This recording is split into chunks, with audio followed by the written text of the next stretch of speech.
ओम ब्रह्म बृहस्पते नमः। जगत के पालनहार भगवान श्री लक्ष्मी नारायण और भगवान बृहस्पति देव की कृपा आपको और आपके समस्त परिवार को प्राप्त हो, इसी शुभकामना के साथ आज के इस वीडियो में आप बृहस्पतिवार व्रत की परम पावन कथा को श्रवण करेंगे। यह परम पावन कथा श्रवण करने मात्र से घर में सुख शांति वैभव तथा समृद्धि आती है। एक बार कथा श्रवण का पूरा फल प्राप्त करने के लिए कमेंट बॉक्स में जय श्री हरि विष्णु, जय श्री बृहस्पति देव अवश्य लिखें। भारतवर्ष में एक बड़ा ही प्रतापी और दानी राजा राज्य करता था। वह प्रतिदिन गरीबों और ब्राह्मणों की सहायता करता था, परंतु उसकी यह हरकतें उसकी पत्नी को अच्छी नहीं लगती थी। वह न कभी ही गरीबों को दान देती थी और न ही भगवान का पूजन करती थी। राजा को भी दान देने से हमेशा मना किया करती थी। एक दिन राजा शिकार खेलने को वन को गए हुए थे, तो रानी महल में अकेली थी। उसी समय बृहस्पति देव साधु वेश में राजा के महल में भिक्षा के लिए गए और भिक्षा मांगी।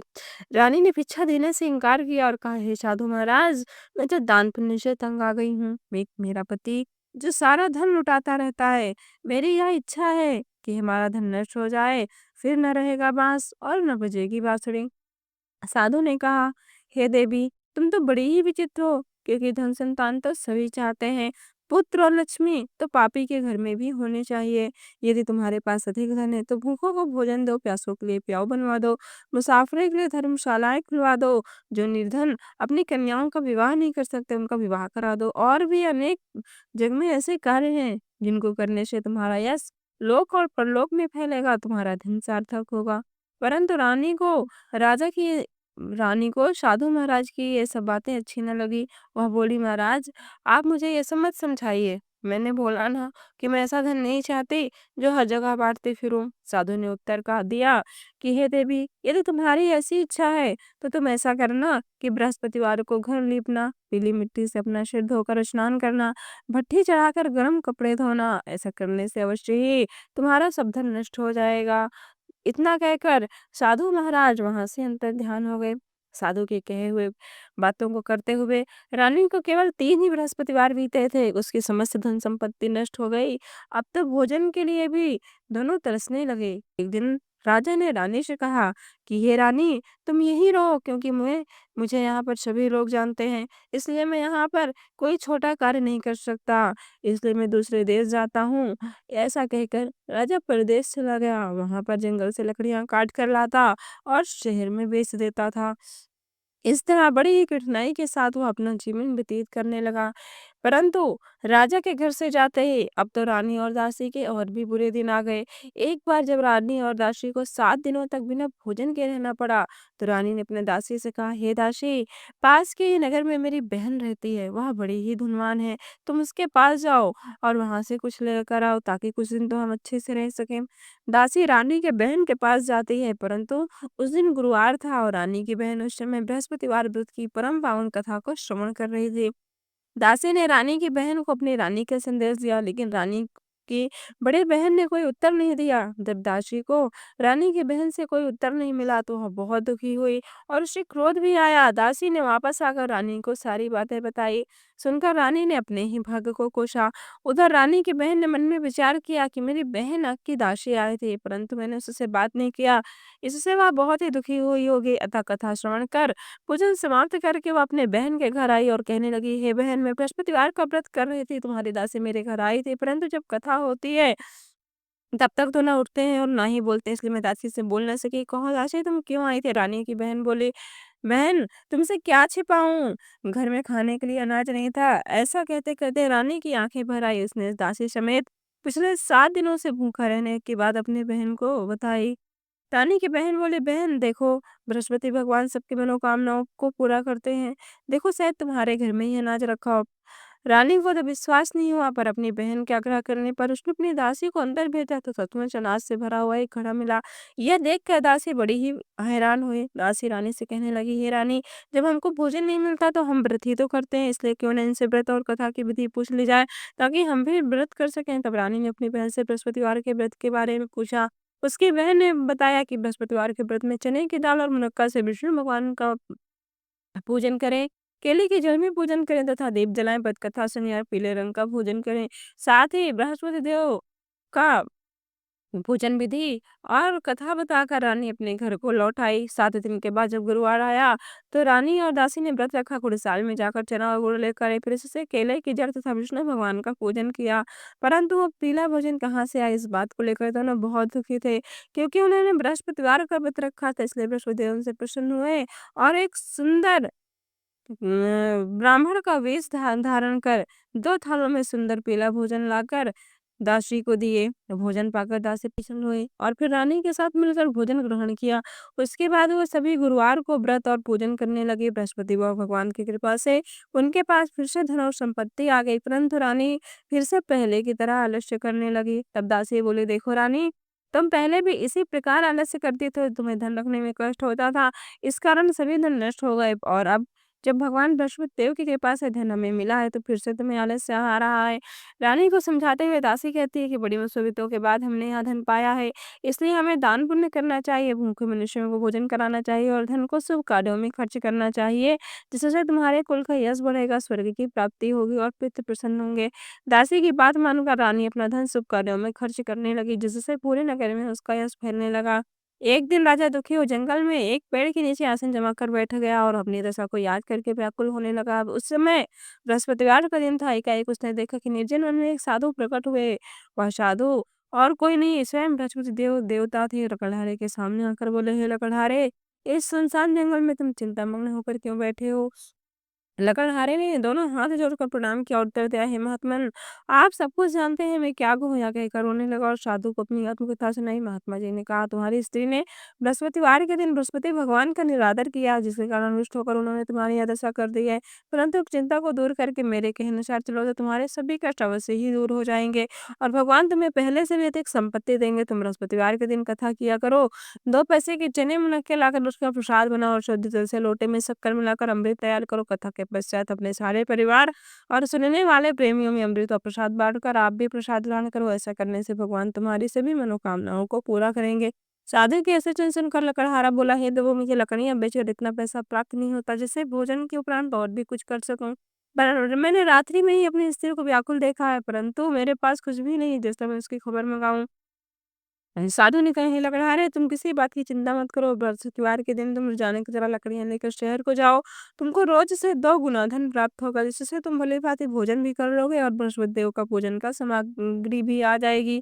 इतना कहकर साधु अंतर ध्यान हो गए। धीरे धीरे समय व्यतीत होने पर फिर वही बृहस्पतिवार का दिन आया। लकड़हारा जंगल से लकड़ियां काट कर किसी शहर में बेचने गया। उसे उस दिन से और दिनों से अधिक पैसा मिला। राजा ने चना गुड़ आदि लाकर गुरुवार का व्रत किया। उस दिन से उसके सभी क्लेश दूर हुए, परंतु जब दोबारा गुरुवार का दिन आया तो बृहस्पतिवार का व्रत करना भूल गया। इस कारण भगवान बृहस्पति देव नाराज हो गए। उस दिन नगर के राजा ने विशाल यज्ञ का आयोजन किया तथा शहर में यह घोषणा कराई कि कोई भी मनुष्य अपने घर में भोजन न बनाए और न आग जलाए। समस्त जनता मेरे यहाँ भोजन करने को आए। जो इस यज्ञ को नहीं मानेगा उसको फांसी की सजा दी जाएगी। राजा के आज्ञा अनुसार शहर के सभी लोग भोजन करने को गए, परंतु लकड़हारा कुछ देर से पहुंचे, इसलिए राजा उसको अपने साथ घर में ले गए और ले जाकर भोजन करा रहे थे तो रानी की दृष्टि उस खोटे पर पड़ी जिस पर उसका हाथ लटका हुआ था। वह वहां पर दिखाई न दिया था। रानी ने निश्चय किया, हो न हो मेरा हाथ इसी मनुष्य ने चुराया है। उसी समय सिपाहियों को बुलाकर इसको कारागार में डलवा दिया। जब लकड़हारा कारागार में पड़ गया और बहुत दुखी होकर विचार करने लगा कि न जाने कौन से पूर्व जन्म के कर्म से मुझे यह दुख प्राप्त हुआ, और उसी साधु को याद करने लगा जो जंगल में मिला था। उसी समय तत्काल बृहस्पति देव साधु के रूप में प्रकट हुए और उसकी दशा को देखकर कहने लगे, अरे मूर्ख, तूने बृहस्पति देव की कथा नहीं करी, जिस कारण तुझे यह दुख प्राप्त हुआ। अब तू चिंता मत कर। बृहस्पतिवार के दिन कारागार के दरवाजे पर तुझे 4 पैसे पड़े मिलेंगे, उनसे तू बृहस्पति देव का पूजन करना, तेरे सभी कष्ट दूर हो जाएंगे। बृहस्पतिवार के दिन उसे 4 पैसे मिले। लकड़हारे ने कथा कही। उसी रात्रि को बृहस्पति देव ने उस नगर के राजा को सपने में कहा, हे राजा, तुमने जिस आदमी को कारागार में बंद कर दिया वह निर्दोष है, वह भी एक राजा है, उसे छोड़ देना। रानी का हार उसी खूंटी पर लटका है, अगर तू ऐसा नहीं करेगा तो मैं अवश्य ही तेरे राज्य को नष्ट कर दूंगा। इस तरह रात्रि के स्वप्न को देखकर राजा प्रातः काल उठा और खूंटी पर हार देखकर लकड़हारे को बुलाकर क्षमा मांगी तथा लकड़हारे को सुंदर वस्त्राभूषण देकर विदा कर दिया। बृहस्पति देव की आज्ञा अनुसार लकड़हारा अपने नगर को चल दिया। राजा जब अपने नगर के निकट पहुंचा तो उसे बड़ा ही आश्चर्य हुआ, क्योंकि नगर में पहले से भी अधिक बाग, तालाब, कुएं तथा बहुत सी धर्मशाला, मंदिर बन गई हैं। राजा ने पूछा, यह सब किसका बाग और धर्मशाला है? राजा तब नगर के सब लोग कहने लगे, यह सब रानी और बांदी के हैं। तो राजा को आश्चर्य हुआ और गुस्सा भी बहुत आया। जब रानी ने यह खबर सुनी कि राजा आ रहे हैं, तो उन्होंने बांदी से कहा, हे दासी, देख राजा हमको कितनी बुरी हालत में छोड़ कर गए थे। हमारी ऐसी हालत देखकर वह वापस न लौटे, इसलिए तो दरवाजे पर खड़ी हो जा। आज्ञा अनुसार दरवाजे पर खड़ी हो गई। राजा आए तो उन्हें अपने साथ ले गई। राजा ने क्रोध करके अपनी रानी से कहा, यह धन तुम्हें कैसे प्राप्त हुआ है? तब उनका यह सब धन हमें बृहस्पति देव के इस व्रत के प्रभाव से प्राप्त हुआ है। राजा ने निश्चय किया कि 7 दिन बाद तो सब बृहस्पति देव का पूजन करते हैं, परंतु मैं प्रतिदिन दिन में 3 बार कहानी तथा रोज व्रत किया करूंगा। अब तो हर सुबह राजा के दुपट्टे में चने की दाल बंधी रहती तथा वह दिन में 3 बार कहानी कहता। एक रोज राजा ने विचार किया कि चल अपनी बहन के यहाँ हुआ, इस तरह निश्चय कर राजा घोड़े पर सवार हो अपनी बहन के यहाँ को चलने लगा। मार्ग में उसने देखा कि कुछ आदमी एक मुर्दे को लेकर जा रहे हैं। उन्हें रोक कर राजा कहने लगा, अरे भाइयों, मेरी बृहस्पतिवार की कथा सुन लो। वो बोले, लो हमारा आदमी मर गया, इसको अपनी कथा की पड़ी। परंतु कुछ आदमी बोले, अच्छा कहो, हम तुम्हारी कथा भी सुनेंगे। राजा ने दाल निकाली और जब कथा आधी हुई थी, मुर्दा सुनने लगा। और जब कथा समाप्त हो गई तो राम राम करके मनुष्य उठकर खड़ा हो गया। बोले, बृहस्पति देव की जय। आगे मार्ग में से एक किसान खेत में हल चलाता मिला। राजा ने उसे देखा और बोला, अरे भैया, तुम मेरी बृहस्पतिवार की कथा को सुन लो। किसान बोला, जब तक मैं तेरी खेत कथा सुनूंगा तब तक मैं 4 हरी खेत जोत लूंगा, चाहे तो अपनी कथा किसी और को सुनाना। इस तरह राजा आगे चलने लगा, परंतु राजा के हरते ही बैल पछाड़ खाकर गिर गया और किसान के पेट में बड़ी जोर का दर्द होने लगा। उसी समय उसकी माँ रोटी लेकर आई। उसने जब यह देखा तो अपने पुत्र से सभी हाल पूछा और बेटे ने सभी हाल कहते तो बुढ़िया दौड़ी दौड़ी उस कुम्हार के पास गई और बोली कि बेटा, मैं तेरी कथा सुनूंगी तो अपनी कथा मेरे खेत पर चलकर कहना। राजा ने बुढ़िया के खेत पर जाकर कथा कही, जिसको सुनकर वह बैल उठकर खड़े हुए तथा किसान के पेट का दर्द भी बंद हो गया। राजा अपनी बहन के घर पहुंचा। बहन ने अपनी भाई की खूब मेहमानी की। दूसरे रोज प्रातःकाल जगा तो वह देखने लगा कि सभी लोग भोजन कर रहे हैं। राजा ने अपनी बहन से कहा, हे बहन, यहाँ पर ऐसा कोई मनुष्य है जिसने भोजन न किया हो? अब मेरी बृहस्पतिवार व्रत की कथा को सुन ले। बहन बोली, है भैया, यह देश ऐसा ही है, पहले यहाँ लोग भोजन करते हैं, बाद में अन्य काम करते हैं। अगर कोई पड़ोस में हो तो मैं देख कर आती हूँ। ऐसा कहकर वह देखने चली गई, परंतु उसे ऐसा कोई व्यक्ति नहीं मिला जिसने भोजन ना किया हो। अतः वह एक कुम्हार के घर गई, जिसका लड़का बीमार था। उनके यहाँ दुख के कारण किसी ने 3 दिन से भोजन नहीं किया था। रानी ने अपने भाई की कथा सुनने के लिए कुम्हार से कहा। वह तैयार हो गया। राजा ने जाकर बृहस्पतिवार की बात कही की कथा कही, जिसको सुनकर उसका लड़का ठीक हो गया। अब तो राजा की प्रशंसा होने लगी। एक रोज राजा ने अपनी बहन से कहा, हे बहन, हम घर को जाएंगे, तुम भी तैयार हो जाओ। राजा की बहन ने अपनी सास से कहा। सास ने कहा, हाँ चले जाओ, परंतु अपने लड़कों को मत ले जाना, क्योंकि तुम्हारे भाई की कोई औलाद नहीं है। बहन ने अपने भैया से कहा, हे भैया, मैं तो चलूंगी पर कोई बालक नहीं जाएगा। राजा बोला, जब कोई बालक नहीं जाएगा तब तुम ही चलकर क्या करोगे? बड़े ही दुखी मन से राजा अपने नगर को लौटाया। राजा ने अपनी रानी से कहा, हम निर्वंशी हैं, हमारा मुंह देखने का भी धर्म नहीं है और कुछ भोजन आदि नहीं किया। रानी बोली, हे प्रभु, बृहस्पति देव ने हमें सब कुछ दिया है, तो हमें संतान भी अवश्य देंगे। उसी रात को बृहस्पति देव ने राजा से स्वप्न में कहा, हे राजा, उठ, सभी सोच त्याग दे, तेरी रानी गर्भ से है। राजा को यह बात जानकर अत्यंत प्रसन्नता हुई। 9वें महीने में उसके गर्भ से एक सुंदर पुत्र उत्पन्न हुआ। राजा बोला, हे रानी, स्त्री बिना भोजन के रह सकती, पर बिना कहे नहीं रह सकती, परंतु जब मेरी बहन आती तो मुझसे कुछ कहना मत। रानी ने सुनकर हाँ कर दिया। जब राजा की बहन ने यह सब समाचार सुना तो वह बहुत खुशी हुई और बधाई लेकर आई, परंतु रानी की ने कहा, अरे बहन, तुम घोड़ा चढ़कर नहीं आई, गधा चढ़ी आई। राजा की बहन बोली, भाभी, मैं इस प्रकार न कहती तो तुम्हें संतान कैसे प्राप्त होती? बृहस्पति देव ऐसे ही हैं, जिसके मन में जैसी कामनाएं होती है वह सभी को पूरा करते हैं। जो सद्भावना पूर्वक बृहस्पतिवार का व्रत करता है एवं कथा पढ़ता है अथवा सुनता है या दूसरों को सुनाता है, बृहस्पति देव उसकी सभी मनोकामनाओं को पूरा करते हैं। एक बार प्रेम से बोले, बृहस्पति भगवान की जय। प्राचीन काल में एक ब्राह्मण रहता था। वह बहुत निर्धन था, उसके कोई संतान नहीं थे। उसकी स्त्री बहुत मलिनता के साथ रहती थी। वह स्नान न करती, किसी देवता का पूजन न करती थी। इससे ब्राह्मण देवता बड़े दुखी थे। बेचारे बहुत कुछ कहते थे, परंतु उसका कुछ परिणाम न निकला। भगवान की कृपा से ब्राह्मण की स्त्री के कन्या रूपी रत्न पैदा हुई। कन्या बड़ी होने पर प्रातः काल स्नान करके विष्णु भगवान का जाप और बृहस्पतिवार का व्रत करने लगी। अपने पूजन पाठ को समाप्त करके विद्यालय जाते तो अपनी मुट्ठी में जौ भर कर ले जाती और पाठशाला के मार्ग में डालती जाती। जब ये जौ सड़न के हो जाते तो लौटते समय उनको बीन कर घर ले जाती थी। एक दिन वह बालिका सोप में सोने के जौ को फटक कर साफ कर रही थी कि उसके पिता ने देख लिया और कहा, हे बेटी, सोने के जौ के लिए सोने का सूप भी होना चाहिए। दूसरे दिन बृहस्पतिवार था। इस कन्या ने व्रत रखा और बृहस्पति देव से प्रार्थना की कि मैंने आपकी पूजा सच्चे मन से की है तो मेरे लिए सोने का सूप दे दो। बृहस्पति देव ने उसकी प्रार्थना स्वीकार कर ली। रोजाना की तरह वह कन्या जौ फैलाती हुई जाने लगी। जब लौट कर जब भी नहीं तब उसे बृहस्पति देव के पास से सोने का सूप मिला। वह उसे घर ले आई और उसमें जौ साफ करने लगी उसकी, परंतु उसकी माँ का वही ढंग रहा। एक दिन माँ की बात है कि वह कन्या सोने के सूप में जौ साफ कर रही थी कि उसी समय उस शहर का राजपुत्र वहां से होकर निकला। इस कन्या के रूप और कार्य को देखकर वह मोहित हो गया तथा अपने घर आकर भोजन और जल त्याग कर उदास होकर लेट गया। जब राजा को इस बात का पता लगा तो अपने प्रधानमंत्री के साथ वो उसके पास गए और बोले, हे बेटा, तुम्हें किस बात का कष्ट है? क्या किसी ने तुम्हारा अपमान किया है अथवा और भी कोई कारण हो, सो कहो, मैं अवश्य वह कार्य करूंगा जिससे तुम्हें प्रसन्नता हो। अपने पिता की राजकुमार ने बातें सुनी तो वह बोला, हे पिताश्री, मुझे आपकी कृपा से किसी बात का कोई दुख नहीं है, न किसी ने मेरा अपमान किया है, परंतु मैं उस लड़की से विवाह करना चाहता हूँ जो सोने के सूप में जौ साफ कर रही थी। यह सुनकर राजा आश्चर्य में पड़ा और बोला, हे बेटा, इस तरह की कन्या का पता तुम बताओ, उसके साथ मैं अवश्य ही तुम्हारा विवाह करवा दूंगा। राजकुमार ने उस लड़की के घर का पता बतलाया। तब मंत्री उस लड़की के घर गए और ब्राह्मण देवता को सभी हाल बतलाया। ब्राह्मण देवता राजकुमार के साथ अपनी कन्या का विवाह करने के लिए तैयार हो गए तथा विधि विधान के अनुसार ब्राह्मण की कन्या का विवाह राजकुमार के साथ हो गया। कन्या के घर से जाते ही पहले की भांति उस ब्राह्मण देवता के घर में करीबी का निवास हो गया। अब तक भोजन के लिए अन्न भी बड़ा ही मुश्किल से मिलता था। एक दिन दुखी हो ब्राह्मण देवता अपनी पुत्री के पास गए। बेटे ने पिता की दुखी अवस्था को देखा और अपनी माँ का हाल पूछा। तब ब्राह्मण ने सभी हाल कहा। कन्या ने बहुत सा धन देकर अपने पिता को विदा कर दिया। इस तरह ब्राह्मण का कुछ समय सुखपूर्वक व्यतीत हुआ। कुछ दिन बाद फिर वही हाल हो गया। ब्राह्मण फिर अपनी कन्या के यहाँ गया और सारा हाल कहा तो लड़की बोली, हे पिताजी, आप माता जी को यहाँ लेकर आओ, मैं उसे अवश्य ही विधि बता दूंगी जिससे घर की गरीबी दूर हो जाए। वह ब्राह्मण देवता अपनी स्त्री को साथ लेकर पहुंचे तो कन्या अपनी माँ से कहती है, हे माँ, आप प्रातः काल उठकर स्नान आदि करके भगवान विष्णु का सर्वप्रथम पूजन करो, इससे घर की सभी दरिद्रता दूर हो जाएगी। परंतु उसकी माँ ने अपनी पुत्री की एक बात भी नहीं मानी और फिर दूसरे दिन उठकर प्रातः काल अपनी पुत्री के बच्चों का ही जूठन खा लिया। इससे उसकी पुत्री को बहुत गुस्सा आया और एक रात को कोठरी से सभी सामान निकाल दिया और अपनी माँ को उसमें बंद कर दिया।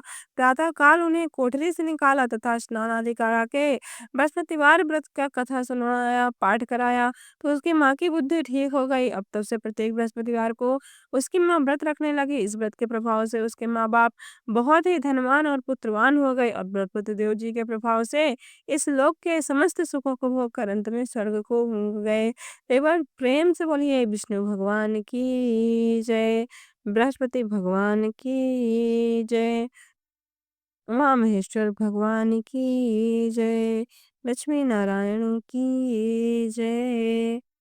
ओम जय बृहस्पति देवा, स्वामी जय बृहस्पति देवा, छिने छिने भोग लगाऊं, छिने छिने भोग लगाऊं, कदले फल मेवा। ओम जय बृहस्पति देवा। तुम्हें पुराणे परमात्मा, तुम्हें अंतर्यामी, स्वामी तुम्हें अंतर्यामी, जगत पिता जगदीश्वर, तुम्हें सबके स्वामी। ओम जय बृहस्पति देवा। चरणामृत निज निर्मल, सबे पातक हरता, स्वामी सबे पातक हरता, सकल मनोरथ दायक, कृपा करो भरता। ओम जय जगदीश हरे। ओम जय बृहस्पति देवा। तने मने धने अर्पण करे, जो जन शरण पड़े, प्रभु जो जन शरण पड़े, प्रभु प्रगट तबे हो कर, हाँ कर द्वारे खड़े। ओम जय बृहस्पति देवा। दीन दयाल दयानिधि, भक्तन हितकारी, स्वामी भक्तन हितकारी, पाप दोष सबे हरता, भव बंधन हारे। ओम जय बृहस्पति देवा। सकल मनोरथ दायक, सब संशय टारो। स्वामी सब संशय टारो। विषय विकार मिटाओ, विषय विकार मिटाओ। संतन सुखकारी। ओम जय बृहस्पति देवा। जो कोई आरती तेरी प्रेम सहित गावे, ओ स्वामी भक्ति सहित गावे। ज्येष्ठानंद बंदे सो निश्चय फल पावे। ओम जय बृहस्पति देवा। ओम जय बृहस्पति देवा। स्वामी जय बृहस्पति देवा। छिने छिने भोग लगाऊं, छिने छिने भोग लगाऊं, कदनी फल मेवा।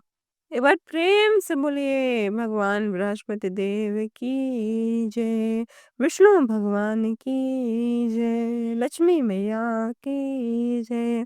मित्रों, यदि आप परम पावन कथा आपको थोड़ी सी भी अच्छी लगी हो तो वीडियो को लाइक अवश्य करिए, अपने फैमिली के साथ शेयर करिए और कथा श्रवण का पूरा फल प्राप्त करने के लिए कमेंट बॉक्स में जय श्री हरि विष्णु, जय श्री बृहस्पति देव, श्रीमन नारायण अवश्य लिखें। हमारे चैनल पर नए हैं तो चैनल को सब्सक्राइब कर बेल आइकॉन प्रेस करना ना भूलें। मिलते हैं अगली वीडियो में, तब तक के लिए जय बृहस्पति देव, जय श्री हरि विष्णु, जय श्रीमन लक्ष्मी नारायण।